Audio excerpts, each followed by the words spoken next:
है कहाँ का इरादा तुम्हारा सनम, किसके दिल को अदाओं से बहलाओगे, सच बताओ कि इस चांदनी रात में किससे वादा किया। সম্মানিত সুধীমণ্ডলী, আমরা সূরা ইউনূসের 31 নম্বর আয়াত থেকে আলোচনা এখন শুরু করব ইনশাআল্লাহ। আউযু বিল্লাহি মিনাশ শাইতানির রাজীম। কুল মান ইয়ারযুকুকুম মিনাস সামাই ওয়াল আরদ আম্মান ইয়ামলিকুস সামা'a ওয়াল আবসারা ওয়া মা ইউখরিজুল হাইয়্যা মিনাল মাইয়্যিতি ওয়া ইউখরিজুল মাইয়্যিতা মিনাল হাইয়্যি ওয়া মা ইউদাব্বিরুল আমরা ফাসায়াকুলুনা আল্লাহ ফাকুল আফালা তাত্তাকুন। আল্লাহ বলেন যে আপনি তাদেরকে জিজ্ঞাসা করেন, আকাশ হতে পৃথিবী হতে তোমাদেরকে জীবন সামগ্রী কে সরবরাহ করে? সব কিছুর মূল ভাণ্ডার আকাশে, আকাশ থেকে আল্লাহ তাআলা পরিমাণ মতো খাদ্য পৃথিবীতে নাজিল করেন এবং মাধ্যম হচ্ছে বৃষ্টি। এই বৃষ্টির মাধ্যমে আল্লাহ তাআলা পৃথিবীর সমস্ত তরুলতা, গাছপালা, ফসল আদি এর মূল উৎস হলো বৃষ্টি। এই বৃষ্টির পানি মাটির মধ্যে সংরক্ষিত থাকে। এই পানি দ্বারাই আবার আমরা খরার মৌসুমে পানি ব্যবহার করে আমরা উৎপাদন করি। মূল উৎসটাই হচ্ছে বৃষ্টি। তা আল্লাহ বলেন আপনি জিজ্ঞাসা করেন যে আকাশ পৃথিবীতে তাদেরকে জীবিকার ব্যবস্থা কে করে? আম্মান ইয়ামলিকুস সামা'a ওয়াল আবসারা, অথবা কে যে মালিক শ্রবণ শক্তির এবং দৃষ্টিশক্তির, যে তোমাকে শ্রবণ শক্তি দান করতে পারে, দৃষ্টিশক্তি দান করতে পারে, এটা কে পারে? আপনি জিজ্ঞাসা করেন তাদের কাছে। ওয়া মা ইউখরিজুল হাইয়্যা মিনাল মাইয়্যিতি, কে বের করতে পারে জীবিতকে মৃত হতে? একটা ডিম, তার মধ্যে প্রাণ নাই, তার থেকে একটা বাচ্চা বের হয়। একটা শুক্রবিন্দু, তার মধ্যে কোনো প্রাণ নাই, তার থেকে একটা মানুষ জন্মে, পশু পাখি সবগুলো এই শুক্রকীটের মাধ্যমে জন্মে। তা আল্লাহ বলেন মৃত হতে জীবিতকে কে বের করেন? ওয়াইরুখুজুল মাইয়্যিতা মিনাল হাই, এবং বের করেন তিনি এই মৃতকে জীবিত হতে। এই মৃত ডিমটা মৃত, এটা একটা জীবিত থেকে বাইরে, একটা হাঁস, মুরগি, পাখি এর থেকে বের হয়। আবার মানুষের শুক্রবিন্দু মৃত, এটা মানুষ থেকে বের হয়।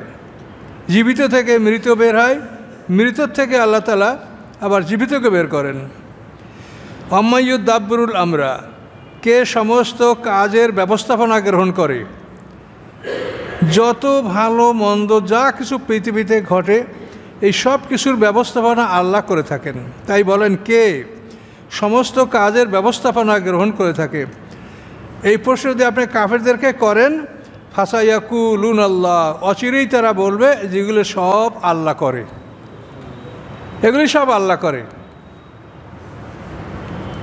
কুল ফাকুল আফালা তাত্তাকুন, তাহলে আপনি বলেন যে তাহলে কি তোমরা সেই আল্লাহকে ভয় করবে না? মক্কার সমস্ত মুশরিকরা আল্লাহকে বিশ্বাস করত। তারা যখন গুরুত্বপূর্ণ কোনো বিষয় লিখত, সেখানে উপরে লিখত বিসমিকা আল্লাহুম্মা। আল্লাহ রসুলকে এবং মুসলমানদেরকে যখন তারা শেবে আবি তলেব গিরিগুহায় যখন নবুয়তের 7ম থেকে 10ম এই 3 বছরে তারা যে তাদেরকে বন্দি করে রেখেছিল শেবে আবি তলেব গুহায়, সেই বন্দিনামাটায়ও তারা লিখেছিল বিসমিকা আল্লাহুম্মা, আল্লাহ আপনার নামে শুরু করছি। এরপরে হুদায়বিয়ার সন্ধির সময়ও মুসলমানরা রেখেছিল বিসমিল্লাহির রহমানির রহিম, ওরা সেটা স্বীকার করে নাই। ওরা এটাকে কাইটা বসে আমরা যেটা লিখি সেটা লিখতে হবে বিসমিকা আল্লাহুম্মা, অর্থ প্রায় একই। বিসমিকা আপনার নামে হে আল্লাহ। তো এই জন্য আল্লাহকে সবাই বিশ্বাস করে কিন্তু শিরক করে, এই সমস্যাটা হলেই। আর আমাদেরও একই সমস্যা, আমরাও কিন্তু আল্লাহকে বিশ্বাস করি, একেবারে জলি শিরক, প্রকাশ্য শিরক না করলেও ছোটোখাটো শিরক আমরাও করি। এবং এইটা কোরআনে সূরা ইউসুফের মধ্যে আল্লাহ এভাবে বলেছেন, ওমা ইউমিনু আকসারহুম বিল্লাহি ইল্লা হুম মুশরিকুন, তাদের অধিকাংশ ঈমান আনে না, বরং সাথে সাথে তারা মুশরিকও বটে।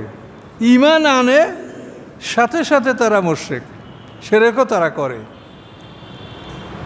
কোরবানা আলেহা, আল্লাহ নৈকট্যে নিয়ে যাওয়ার জন্য ইলাহ নির্বাচন করে, এটা মুশরিকরাও করতো, আর আমাদের সমাজে বহু নামাজিরাও এটা করে। কোরবানা আলেহা, আল্লাহর কাছে নিয়ে যাবে আমাদেরকে, এই উসিলা,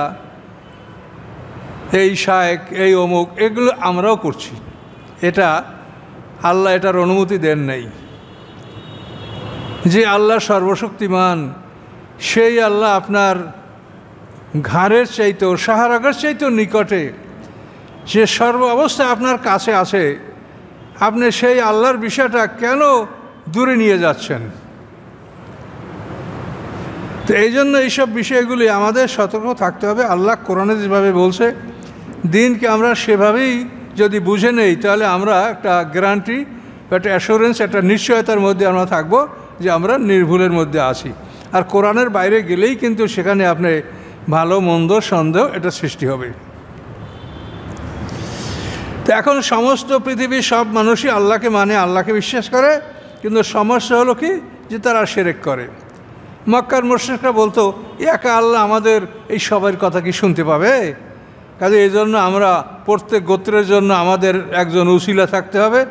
হ্যাঁ, এই জন্য লাত, উজ্জা, মানাত, ওল, হবল, এই বিভিন্ন ধরনের মূর্তি তারা তাদের জন্য ওসিলা বা আল্লাহর কাছে নেওয়ার জন্য তারা এগুলি কিন্তু নির্বাচন করত, এবং এটাই শিরক। আর এর বিরুদ্ধেই আল্লাহ রসুলের আন্দোলনটা ছিল। কাজে এই জন্য সবাই আমরা বলি যে আল্লাহ আছে, আল্লাহ সব কিছু করে, কিন্তু আমরাও কিন্তু শিরক করি। কুল আফালা তাত্তাকুন, অতএব আপনি বলুন যে তোমরা কি আল্লাহকে ভয় করবে না? যে আল্লাহ সব কিছু করে তোমরাই স্বীকার করলে, তোমরা কি সেই আল্লাহকে ভয় করবে না? ফাযালিকুমুল্লাহু রাব্বুকুমুল হক, এই হচ্ছে তোমাদের আল্লাহ, যে তোমাদের প্রকৃত রব। এই হচ্ছে তোমাদের আল্লাহ, যিনি তোমাদের প্রকৃত রব। রব আল্লাহর সিফাতি নাম, কিন্তু এই নামটা খুবই গুরুত্বপূর্ণ। রব পালনেওয়ালা, তিনি লালন পালনের দায়িত্বটা তার উপরে। তিনি আমাদেরকে লালন পালন করেন, সারা বিশ্বের পালনকর্তা তিনি, রব্বুল আলামিন, তিনি রব। তো এই রব আমাদেরকে কীভাবে পালন করেন সেটা আপনারা দেখেন। পৃথিবীর সমস্ত প্রয়োজন তিনি আমাদের জন্য তিনি যোগান। আমাদের জীবনযাপনের জন্য যা কিছু দরকার, রব সব কিছুর ব্যবস্থা আমাদের করেছেন। জলে, স্থলে, বায়ুতে, সব জায়গায় সব ব্যবস্থা তিনি করেছেন। আমাদের কি লাগবে, লোহা লাগবে, খনিজ সম্পদ কি লাগবে, তেল লাগবে, গ্যাস লাগবে, সব কিছুর ব্যবস্থা তিনি করেছেন। তিনি রব পালনেওয়ালা। কিন্তু তিনি সবচাইতে বেশি যে উপকারটা আমাদের করেছেন সেটা হলো এই যে প্রত্যেকটা প্রাণী দুই দিক থেকে খাদ্য গ্রহণ করে, নাক থেকে এবং মুখ থেকে। প্রত্যেকটা প্রাণী, আমরা মুখ দ্বারা খাদ্য গ্রহণ করি, নাক থেকেও, নাক দ্বারাও খাদ্য গ্রহণ করি। তো মুখের খাদ্যটা আমরা নিজেরা সংগ্রহ করে আমরা খাই, আর নাকের খাদ্য যেটা না হলে আমরা মুহূর্তের মধ্যে মরে যাব, এই খাবারটা আল্লাহ তাআলা নিজে আমাদের জন্য ব্যবস্থা করে দিয়েছেন সকল প্রাণীর জন্য, যে তোমাদের নাকের খাবার এটা খুবই জরুরি, এটা বন্ধ হলেই মরবে, এইটা আমি ডাইরেক্ট তোমাদেরকে দিচ্ছি। এই জন্য তিনি বায়ুমণ্ডলটাকে সম্পূর্ণ অক্সিজেন দ্বারা ভরে রেখেছেন। আপনি যেখানেই থাকেন, শুয়ে থাকেন, বসে থাকেন, ঘুমিয়ে থাকেন, আপনি নাক আপনার চলছে, নাকের মধ্যে অক্সিজেন যাতায়াত করছে। তাহলে এই যে জিনিসটা আমাদের জীবনের সবচাইতে জরুরি, সেটা কিন্তু ডাইরেক্ট আল্লাহ আমাদের ব্যবস্থা করে দিয়েছেন। এটার জন্য আমাদের কোনো চিন্তা করতে হয় না। অক্সিজেন না হলে আমরা 5 মিনিটও বাঁচব না, কিন্তু মুখের খাবার না খেলে তো আমরা 1 সপ্তাহও মরব না। তো এই নাকের খাবারটা সকল প্রাণীর, এটা আল্লাহ তাআলা নিজে দায়িত্বে এটা আমাদের জন্য ব্যবস্থা করেছেন। গোটা বায়ুমণ্ডল অক্সিজেনে ভরা, আমরা এই অক্সিজেন গ্রহণ করছি, কিন্তু আমরা এটা এটা যেটাকে বলা হয় ইকোনমিক্সে স্ক্যারসিটি, অর্থাৎ একটা জিনিস যতই মূল্যবান হোক, তার যদি অভাব বা স্বল্পতা না থাকে তাহলে সেটাকে ওয়েলথ বা সম্পদ বলা হয় না। কারণ অক্সিজেনটা খুবই মূল্যবান, এর চাইতে মূল্যবান পৃথিবীতে কিচ্ছু নাই, কিন্তু এটার অভাব যে নাই, এই জন্য এটার আমরা মূল্য অনুভব করতে পারছি না। কেনা লাগলে বুঝতে পারতেন যে আগে মাছ কেনার আগে আর তরকারি কেনার অক্সিজেনই আগে কিনতো সবাই, কিন্তু এটা এটার কোনো অভাব নাই, স্বল্পতা নাই। এই জন্য আমরা এটা চিন্তাই করি না যে এই জিনিসটা কীভাবে আল্লাহ তাআলা আমাদের জন্য সরবরাহ করেছেন। এই অক্সিজেন না থাকলে সাথে সাথে মানুষ মারে। আপনারা কয়েক বছর আগে শুনছেন যে মক্কা থেকে মিনায় যাইতে যে মানে যে সুড়ঙ্গ পথ, এই সুড়ঙ্গ পথে ওরা অক্সিজেন সরবরাহ করে। তো হঠাৎ করে অক্সিজেন সরবরাহ বন্ধ হয়ে গেছিল, বেশ বহু লোক সেখানে মারা গেছিল। এই অক্সিজেন এমন একটা জিনিস, এটা বন্ধ হয়ে গেলে সাথে সাথে মানুষের মৃত্যু হয়ে যায়। তো রব তিনি আমাদের এই দায়িত্ব পালন করেন যে আমাদের সবচাইতে জরুরি জিনিস যেটা আমাদের জন্য, যেটা সংগ্রহ করা সবচাইতে কষ্টকর, এটা তিনি আমাদের জন্য ইজি করে দিয়েছেন, সহজ করে দিয়েছেন। এই জন্য আল্লাহ বলেন ফাযালিকুমুল্লাহ রব্বুকুম, এই হচ্ছে তোমাদের আল্লাহ, তোমাদের রব্বুকুমুল হক, প্রকৃত রব হচ্ছেন ইনি। এই আল্লাহ রব। এরপরে 2 নম্বর রব পৃথিবীতে হলো আমাদের পিতামাতা। রব্বের হামহুমা কামা রব্বায়ানি সগীরা, এই পিতামাতাকে রব শব্দ দ্বারা আল্লাহ সম্বোধন করেছেন যে তারা একটা সন্তানকে লালন পালনের যাবতীয় ভার গ্রহণ করে, পিতামাতা। তো এই জন্য রুবুবিয়াত এই বিষয়টা ভালো করে চিন্তা করতে হবে। সকল প্রাণীর জন্য আল্লাহ তাআলা, একটা গাছ সে শিকড় দ্বারা মাটির রস খায়, পাতার দ্বারা অক্সিজেন গ্রহণ করে বা কার্বন ডাইঅক্সাইড গ্রহণ করে, এবং এইভাবে তার সৃষ্টির প্রতি আপনি লক্ষ্য করেন। এই যে পৃথিবীতে বড় বড় জঙ্গল, এই জঙ্গলগুলি বেঁচে থাকার জন্য তাদের জন্য অঙ্গার বা অঙ্গার অম্লজান এটা প্রয়োজন, কার্বন ডাইঅক্সাইড প্রয়োজন। এটা কোথায় পাবে? এই জন্য জঙ্গলে আল্লাহ তাআলা অসংখ্য বড় বড় জীবজন্তু সৃষ্টি করে রেখেছেন। হাতি, গন্ডার, জিরাফ, জেব্রা, হনুমান, বানর, অসংখ্য। এগুলিতে যে অঙ্গার সারে, অঙ্গার অম্লজানটা সারে, এইটা খেয়ে কিন্তু গাছপালাগুলো বেঁচে থাকে। আর গাছপালা যেটা সারে সেটা আমরা গ্রহণ করি। এখন এই পৃথিবীর ভারসাম্য রক্ষা করার জন্য আল্লাহ তাআলা পরিমাণ মতো জঙ্গল, পরিমাণ মতো নদী, পরিমাণ মতো সব কিছু তিনি সৃষ্টি করেছেন। তিনি রব্বুল আলামিন এবং তিনি হচ্ছেন রব্বুকুমুল হক, তোমাদের প্রকৃত রব। ফামাযা বা'দাল হাক্কি ইল্লা দালাল, সত্যের পরে ভ্রান্ত ছাড়া আর কি থাকতে পারে? সত্য একটাই। কাজে এই সত্যের পরে হাজারো জিনিস যদি থাকে তো সবই ভ্রান্ত, সবই ভুল। দেখেন 5 আর 5 10, এই 5 আর 5 10 এছাড়া যদি আপনি হাজারো অঙ্ক নামান সবই ভুল হবে কি না? শুধুমাত্র 5 আর 5 10 এইটাই কারেক্ট, আর যত অঙ্ক নামাবেন সবই ভুল। তাহলে এখানে বলেন যে সত্যের পরে যা কিছু আছে সবই বিভ্রান্ত, সবই ভুল। কাজে একমাত্র হক হচ্ছেন আল্লাহ। কাজে এই হক ছাড়া, হকের বাইরে যা আছে সবই বিভ্রান্ত, সবই ভুল। ফান্না তুসরাফুন, অতঃপর কিভাবে তোমরা বিপথে পরিচালিত হচ্ছ? কাযালিকা হাক্কাত কালিমাতু রাব্বিকা আলাল্লাযিনা ফাসাকু, আল্লাহ বলেন এভাবেই আপনার রবের বাণী প্রতিষ্ঠিত হয়েছে আলাল্লাযিনা ফাসাকু, তাদের উপরে চূড়ান্ত হয়েছে, তাদের উপরে ফাসাকু যারা সীমা লঙ্ঘন করেছে, আন্নাহুম লা ইউমিনুন, যে তারা ঈমান আনবে না, ঈমান থেকে তারা বঞ্চিত, এবং এটা তাদের জন্য আল্লাহ চূড়ান্ত করে দিয়েছেন। শোনেন, এইখানে কিন্তু একটা আপনাদের সবার মনে একটা সন্দেহ আসবে যে আল্লাহ যদি তাদের জন্য ভ্রান্ত বা গুমরাহি চূড়ান্ত করে দেয় তা তো আর কারো উপায় নাই।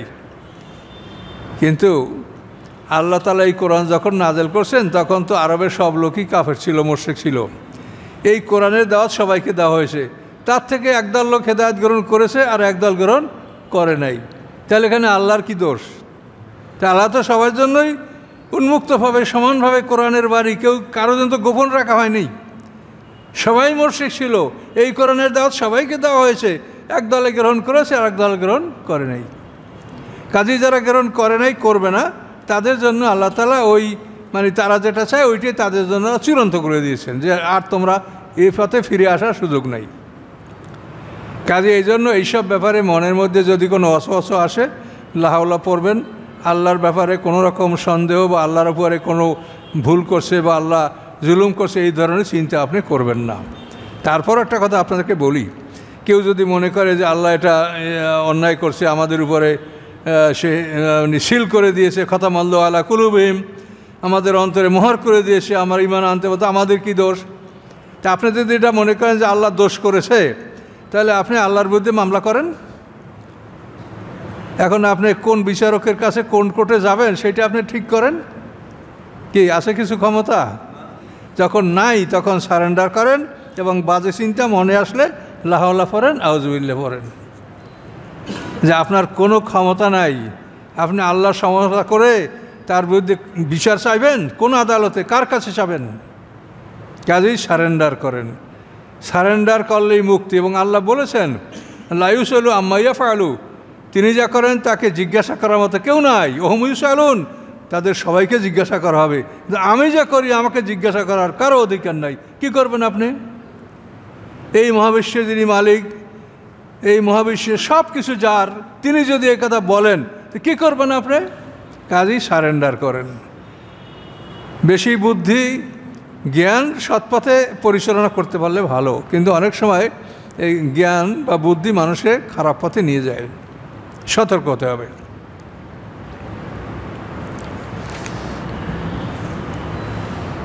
আল্লাহ বলেন কুল, আপনি তাদেরকে জিজ্ঞাসা করেন হালমেন শুরাকায়কুম মাইয়াবদাউল খালক সুম্মা ইউইদুহু, আপনি তাদেরকে জিজ্ঞাসা করেন তোমরা যাদেরকে শরিক করছো, তোমরা যে দেবদেবীকে পূজা করছো, যার জন্য তোমাদের এতই মায়া যে এর জন্য তোমরা নিজেদের জীবনও বিসর্জন দিচ্ছ, আবার কোনো কোনো সময় অন্যদেরকে হত্যা করে ফেলছো।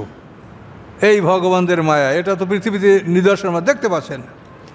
তো এখন বলেন তোমাদের শরিকরা, অংশীদাররা এমন কেউ আছে যে সৃষ্টির সূচনা করতে পারে এবং সৃষ্টিকে পুনরায় আবার করতে পারে? সৃষ্টির সূচনা, প্রথম সৃষ্টি, তারপর দ্বিতীয়বার সৃষ্টি, এটা করতে পারে এমন কারো ক্ষমতা আছে? আল্লাহ বলেন কুলিল্লাহ, একমাত্র আল্লাহ। আপনি বলুন একমাত্র আল্লাহ ইয়াবদাউল খালকা, যিনি সৃষ্টির সূচনা করেন, সুম্মা ইউইদুহু, আবার তিনি পুনরায় সৃষ্টি করবেন। ফান্না তুফাকুন, কীভাবে তোমরা বিপথে পরিচালিত হচ্ছ? আপনাদের তাফসীর বোঝার জন্য সবসময় একটা জিনিস মনে রাখবেন, যেটা আমি মানুষের একটা জীবনের হিসাব দিয়েছি, যে প্রত্যেকটা মানুষের দুইটা মরণ, দুইটা বরজাক, দুইটা জন্ম, দুইটা জীবন।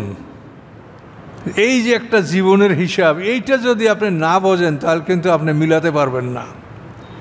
আমরা সবাই একসাথে আমাদের মৃত্যু হয়েছে। আল্লাহ তাআলা আমাদেরকে আদম আলাইহিস সালামের সন্তানদের পিঠ থেকে বের করে সবাইকে একত্রিত করে একটা প্রশ্ন করছেন, আলাস্তু বিরব্বিকুম। এটা জীবন না, এটা হচ্ছে টেস্ট। যে আপনি যে জিনিসটা প্যাকেট করবেন, আপনি কোম্পানি প্যাকেট করার আগে ওটা টেস্ট না করিয়ে প্যাকেট করা হয় না।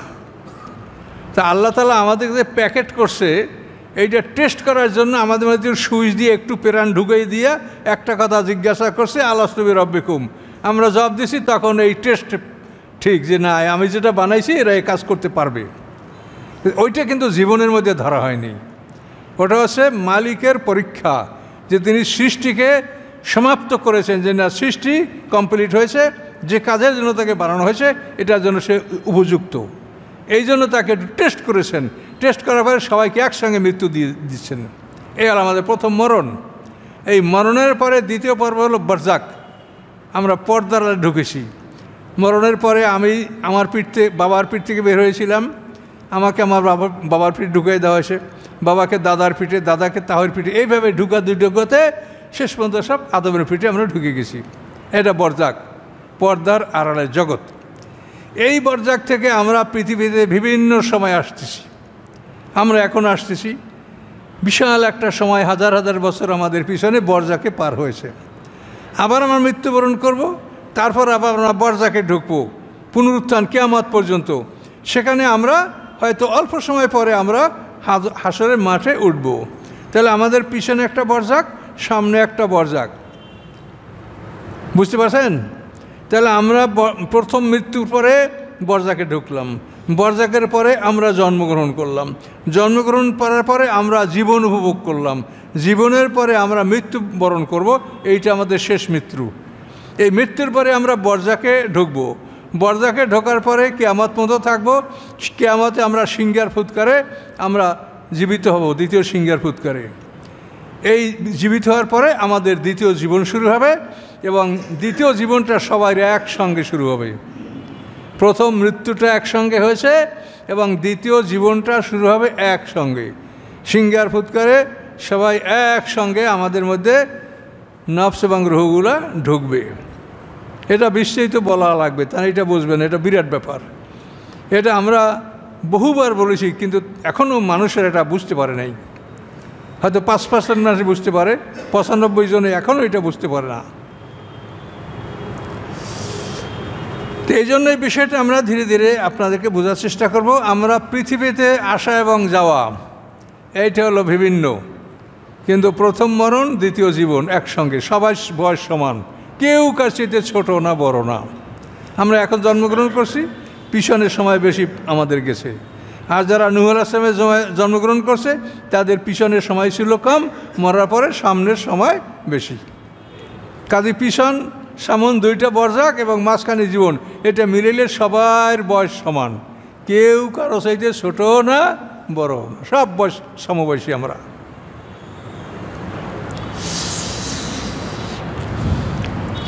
আল্লাহ বলেন, কুল হাল মিন শুরাকাইকুম মান ইয়াহদিল হক, তোমরা যাদেরকে শরিক করো তোমাদের দেবদেবী, তারা কি কাউকে সৎপথ দেখাতে পারে না? কুলিল্লাহু ইয়াহদিল হক, কুল আপনি বলুন আল্লাহ তাআলা সৎপথ দেখান।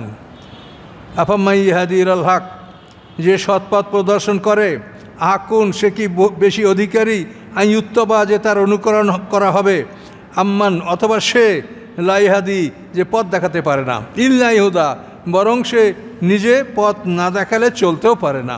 ফামা লাকুম কি হয়েছে তোমাদের, কাইফা তাহকুমুন কীভাবে তোমরা বিচার করছো? সেই আল্লাহকে তোমরা অনুসরণ না করে তোমরা মূর্তিগুলোকে অনুসরণ করছো, যাকে না চালালে চলতে পারে না, সে তোমার কি উপকার করবে? আল্লাহ বলেন, অমা ইয়াত্তাবু আকসারুহুম ইল্লা যন্না, তাদের অধিকাংশই শুধু ধারণার অনুকরণ করে, ধারণা কল্পনা। ইন্না যন্না লা ইউগনি মিনাল হাক্কি শাইয়া, নিশ্চয়ই ধারণা কল্পনা সত্যের স্থলাভিষিক্ত হতে পারে না, ধারণা সত্যের সমকক্ষ হতে পারে না, ধারণা ধারণাই।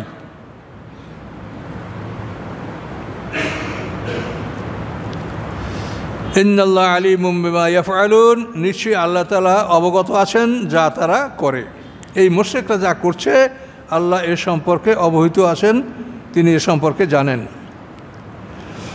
ওমা কানা হাদাল কোরআন আইয়ুফতারা মিন দুনিল্লাহ, সম্ভব নয় এই কোরআন যে রচনা করা হবে আল্লাহ ছাড়া অন্য কোনো কিছুর থেকে। আল্লাহর বাইরে আল্লাহ ছাড়া অন্য কোথার থেকে এই কোরআন রচনা করা হবে এমন সম্ভাবনা নাই, কেউ করতে পারবে না। ওয়ালাকিন তাসদিক আল্লাযী, বরং এই কোরআন হচ্ছে অনুমোদনকারী ওই সব কিছুর বাইনে ইয়াদাইহি, যা এই কোরআনের সামনে রয়েছে, অর্থাৎ তাওরাত ইনজিল, এগুলিকে আমাদের কোরআন সমর্থন করে। তাফসির আল কিতাব, এবং এটা হচ্ছে আইন কানুনের ব্যাপক ব্যাখ্যা। কেতাব মানে আইন, কেতাব আল্লাহ আলাইকুম, আল্লাহর বিধান। কেতাব শব্দের অর্থ বিধান।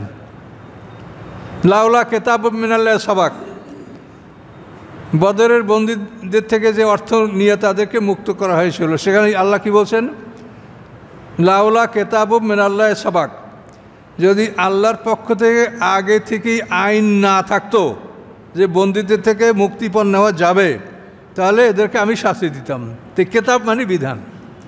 এখন এই তাফসিল আল কেতাবে অর্থ বিধানগুলির ব্যাপক ব্যাখ্যা। এই জন্য কোরআন একটু ধীরে ধীরে বুঝতে হবে। তাফসিল আল কেতাব মানে বিধানের ব্যাপক ব্যাখ্যা এই কোরআনে আছে। লা রাইবা ফি, এর মধ্যে কোনো সন্দেহ নাই। মির রব্বুল আলামিন, এটা রব্বুল আলামিনের পক্ষ থেকে এই কোরআন। এই কোরআন আল্লাহ ছাড়া অন্য কোথার থেকেও আসতে পারে না, কারো ক্ষমতা নাই কোরআনের সমকক্ষ একটা আয়াত সৃষ্টি করা। আম ইয়াকুলুন আফতারাহু, অথবা তারা বলে যে মুহাম্মদ সাল্লাল্লাহু আলাইহি ওয়াসাল্লাম এই কোরআন নিজে রচনা করেছে। আল্লাহ তার জবাবে বলছেন, কুল আপনি বলুন, ফাতু বিসূরাতিন মিন মিসলি, যদি মুহাম্মদ সাল্লাল্লাহু আলাইহি ওয়াসাল্লাম এই কোরআন রচনা করে থাকে তাহলে তোমরা এই কোরআনের সূরার মতো একটা সূরা রচনা করো। মুহাম্মদ সাল্লাল্লাহু আলাইহি ওয়াসাল্লাম পারলে তোমরা কেন পারবে না? সে তো উম্মি, লেখাপড়া জানে না, সে একা, আর তোমরা সব জিন ইনসান একত্রিত হও। ফাতবে সুরাতে মিসলি, তোমরা নিয়ে আসো একটা সূরা কোরআনের সূরার মতো, অদু মানিস্তাতাতুম মিন দুনিল্লাহ, এবং তোমরা ডাকো তোমাদের পক্ষে যত সম্ভব আল্লাহ ছাড়া যত সম্ভব ডাকো, সবাইকে ডেকে এই কোরআনের সূরার মতো একটা সূরা রচনা করে দেখো। ইন কুনতুম সাদিকিন, যদি তোমরা সত্যবাদী হয়ে থাকো তোমার দাবিতে যে এই কোরআন মুহাম্মদ সাল্লাল্লাহু আলাইহি ওয়াসাল্লাম রচনা করছে। সে রচনা করলে তোমরা কেন পারবে না? তোমরা করে দেখাও। কাজী যখন পারলে না, পারবেও না, কাজী জ্বলন্ত আগুনকে ভয় করো। ফাইল্লাম তাফালু আলান তাফালু, পারো নাই, পারবেও না। বাল কাযযাবু বিমা লাম ইউহিতু বিইলমিহি, বাল কাযযাবু বিমা লাম ইউহিতু বিইলমিহি, বরং তারা এমন একটা জিনিসকে অস্বীকার করলো যে জিনিসটাকে তারা জ্ঞান দ্বারা আয়ত্ত করতে পারে নাই। এটা বিরাট কথা। আপনি একটা জিনিস নিজের জ্ঞান দ্বারা আয়ত্ত করতে পারে নাই, অথচ সেটা সমালোচনা করছেন, এটা কীরকম? আপনি অঙ্ক জানেন না, অঙ্ক বইয়ের ভুল ধরেন। আপনি ইংলিশ জানেন না, ইংলিশের গ্রামারের ভুল ধরেন। এটা কি সম্ভব? হ্যাঁ, আপনি ইঞ্জিনিয়ার না, আপনি একটা কনস্ট্রাকশনের ভুল ধরবেন। আপনি ডাক্তার না হয়ে একটা চিকিৎসার ভুল ধরবেন। আল্লাহ সেটা বলে যে তোমরা তোমাদের জ্ঞান দ্বারা কোরআনটাকে জব্দ করতে পারো নাই, আয়ত্ত করতে পারো নাই, তারপরেও তোমরা সেই কোরআনের সমালোচনা করো। এটা কি তোমাদের বোকামি নয়? কথাটা বুঝতে পারছেন? তুমি একটা জিনিস বোঝো নাই, এই জন্য দেখেন এই কোরআনের সমালোচনা করতে পৃথিবীর বড় বড় দার্শনিকরা যারা মনে করছে যে কোরআনের ভুল ধরবো, এই নিয়ে কোরআন গবেষণা করতে যেয়ে তারা মুসলমান হয়ে গেছে। কাজে এই কোরআন নিয়ে যদি আপনি কোরআনের ভুল ধরার চেষ্টা করেন, তো করেন, শেষ পর্যন্ত আপনারই ভুল ধরা পড়বে, কোরআনের ভুল আপনি ধরতে পারবেন না। এই কথাটা এভাবে আল্লাহ বলছে যে তোমরা একটা জিনিস তোমাদের জ্ঞান দ্বারা অর্জন করতে পারো নাই, অথচ সেই জিনিসটাকে তোমরা অস্বীকার করছো, সমালোচনা করছো। এটা কত বড় বোকামি! ফালাম্মা ইয়াতিম তাবিলু, এবং এখনও আসে নাই কোরআনের ব্যাখ্যা। কোরআনে যেগুলো বলা হয়েছে, হাসর নসর, মানে কিয়ামত, বিচার, এটা হলো কোরআনের ব্যাখ্যা। এখনও এই ব্যাখ্যাটা তোমাদের কাছে আসে না, এটা আসবে। কাযালিকা কাযযাবাল্লাযীনা মিন ক্বাবলিহিম, এইভাবেই কাযযাবাল্লাযীনা মিন ক্বাবলিহিম, তাদের পূর্ববর্তীরাও কোরআনকে অস্বীকার করেছে। ফানজুর, দেখো, কাইফা কানা আকিবাতুজ জালিমিন, কিরূপ হয়েছিল জালেমদের পরিণাম। জালেমদের পরিণাম কীরকম হয়েছিল দেখো। যখন নূহ আলাইহিস সালাম সম্প্রদায়, আদ জাতি, সমুদ জাতি, ফেরাউন, নমরুদ, কাজে জালেমদের পরিণাম কি হয়েছিল তোমরা তা দেখো। ফামিনহুম মা ইউমিনু বিহি, তাদের মধ্যে কতক আছে যারা কোরআনের প্রতি ঈমান এনেছে। মক্কাবাসীদের কথা বলা হচ্ছে। ফামিনহুম মান লা ইউমিনু বিহি, এবং তাদের মধ্যে কতক আছে যারা কোরআনের প্রতি ঈমান আনে নাই। ওয়া রাব্বুকা আ'লামু বিল মুফসিদিন, এবং নিশ্চয়ই আপনার রব ভালো জানেন যে পৃথিবীতে অশান্তি সৃষ্টি করে কারা, ফাসাদ করে কারা, এটা আল্লাহ তাআলা ভালো জানেন। এই রুকু হয়ে গেল, এই পর্যন্ত আমাদের থাকলো 40 নম্বর আয়াত পর্যন্ত, 40 দিন। তো এই জন্য আপনাদেরকে ওই পরকাল সম্পর্কে আমি ধীরে ধীরে আপনাদেরকে বোঝাবার চেষ্টা করব। আমি একটা জিনিস আপনাদেরকে বলেছি, দেখেন মনে আছে কি না, যে 3টা জিনিস বোঝেন। একটা হলো কিয়ামত, একটা হলো হিসাব, ইয়াউমুল হিসাব, মালিক ইয়াউমিদ্দিন, এই ইয়াউমুদ্দিন, কিয়ামত, ইয়াউমুদ্দিন আর ইয়াউমুল আখেরা। তো কিয়ামত হলো প্রথম সিঙ্গার ফুৎকার 40 বছর, মাঝখানে বিরতি 40 বছর, দ্বিতীয় সিঙ্গার ফুৎকার 40 বছর। এই দ্বিতীয় সিঙ্গার ফুৎকার শেষ হলো, কিয়ামত পর্ব শেষ, এটার নাম কিয়ামত। এরপরে আল্লাহ তার কুদরতে মাঠে এক পাশলা বৃষ্টি বসাবেন, আমরা সব মানুষ ফুটি ফুটি বের হব, ছোট্ট এবং উলঙ্গ, যেরকম মায়ের পেট থেকে আমরা ভূমিষ্ঠ হয়েছেন ওভাবে। শুধুমাত্র আদম হওয়া এই 2টা মানুষ বড় যুবক যুবতী হিসেবে উঠবেন। তার কারণ কোরআনে আল্লাহ বলেছেন, কামা বাদাকুম তাউদুন, যেভাবে তোমাদেরকে প্রথমবার সৃষ্টি করা হয়েছে ওভাবে তোমাদেরকে দ্বিতীয়বার সৃষ্টি করা হবে। তো আদম হওয়া এত ছোট সৃষ্টি হয় নাই, তাদেরকে একজোড়া যুবক যুবতী আল্লাহ সৃষ্টি করেছেন জান্নাতে, যুবক যুবতী পোশাক সহ। এই জন্য একমাত্র আদম হওয়া এই 2টা মানুষ সুন্দর যুবক যুবতী পোশাক নিয়ে হাসে ময়দানে উঠবে, আর সব মানুষ আমরা ছোট্ট এবং উলঙ্গ। কামা বাদাকুম তাউদুন। তাহলে এই যে আমরা হাসে ময়দানে উঠবো, এখান থেকে 50টা পর্বের পরে আমাদের জান্নাত জাহান্নামের অর্ডার হবে। এই যে আমি 50টা পর্বের বইটা লিখেছি, এটা আমার আলোচনা যারা শোনেন তারাই বই পড়বেন, যে এই আলোচনা শুনলে এটা বুঝতে পারবেন। তাহলে এখন এই আমাদের হাসরের ময়দানে জন্মের পর থেকে 50টা পর্ব পার হওয়ার পরে বিচার সমাপ্ত, জান্নাত এবং জাহান্নামে আমরা প্রবেশ করব। এইটার পরে হলো দ্বিতীয় জীবন শুরু। জান্নাতে ঢোকার পরে দ্বিতীয় জীবন শুরু। তাহলে এই যে কিয়ামত গেল, তারপরে বিচার গেল, তারপরে তৃতীয় পর্ব আমাদের আসলো। এই তিনটা জিনিস কিন্তু পৃথক, বুঝতে পারছেন? এই যে কিয়ামত, এই পর্বে কারো কিছু জিজ্ঞাসা করা হবে না, কিচ্ছু হবে না। তো কোরআন পাকে অনেক আয়াতই আছে যে কিয়ামতের দিন তাদেরকে জিজ্ঞাসা করা হবে, কিয়ামতের দিন তাকে অন্ধকারে উঠানো হবে। তাহলে এখানে বোঝা যাচ্ছে এই কিয়ামত দ্বারা যে আমরা যেটাকে বলা হয় বিচারের দিন, এটাও বোঝানো হয় কিয়ামত দ্বারা। এই জন্য আপনি কোরআনে দেখবেন বিভিন্ন আয়াতে আছে যে কিয়ামতের দিন তাদেরকে এই করা হবে, ওই করা হবে। তাহলে কিয়ামত শব্দটা কিয়ামতের জন্য বোঝানো হচ্ছে, আবার বিচারের দিনটাকে ওই কিয়ামত শব্দ দ্বারা বোঝানো হচ্ছে। এটা কিন্তু বুঝতে হবে, তা নাহলে আলোমালো হয়ে যাবে। এইটার জন্য আমি আপনাদেরকে আরেকটা দৃষ্টান্ত দিচ্ছি, সেটা হলো যেমন জাহান্নাম। জাহান্নাম শব্দের আসল অর্থ কী? জাহান্নামের আসল অর্থ হলো যে 7টা দোজক, তার মধ্যে যে হালকা দোজক যেটা উপরে, এইটার নাম জাহান্নাম। জাহান্নাম, হুতামা, লাজা, সাকার, সাইর, জাহিম, হাবিয়া, এই 7টা দোজক। এর মধ্যে সবচাইতে হালকা হলো জাহান্নাম। কিন্তু এই জাহান্নাম শব্দ দ্বারা সকল দোজকগুলোকেই বোঝানো হচ্ছে। উদখুলু আবাবা জাহান্নাম। তাহলে জাহান্নাম তো মোমেনে আসেই, যারা গুণাগার মোমেন তারা ঢুকবে জাহান্নামে, অন্যরা তো অন্যান্য বড় বড় দোজকে ঢুকবে। কিন্তু কোরআনে ওই জাহান্নাম শব্দ দ্বারা সবগুলো বোঝানো হয়। কাজে এই জাহান্নাম শব্দ দ্বারা যেরকম সব দোজকগুলো বোঝানো হয়, ঠিক কিয়ামত শব্দ দ্বারা এই দুইটা জিনিসকে বোঝানো হয়। কিয়ামতের দিন আসলে কোনোই জিজ্ঞাসাবাদ হবে না। হবে কেমনে? আপনি তো কিয়ামতে কী অবস্থায় আছেন? প্রথম সিংহের ফুৎকারে সব ধ্বংস হয়ে যাবে। ধ্বংস হওয়ার পরে আমরা পদার্থগুলি আমাদের এই দেহটা ভেঙে চুরমার করে এই দেহ থেকে ফরেন বডি সব বের করে ফেলানো হবে। গরু, ছাগল, হাঁস, মুরগি কি আমরা খেয়ে খেয়ে এই বড় দেহটা আমাদের 100 কেজি হয়েছে। হ্যাঁ, আমরা 3-4 কেজি জন্মগ্রহণ করছিলাম।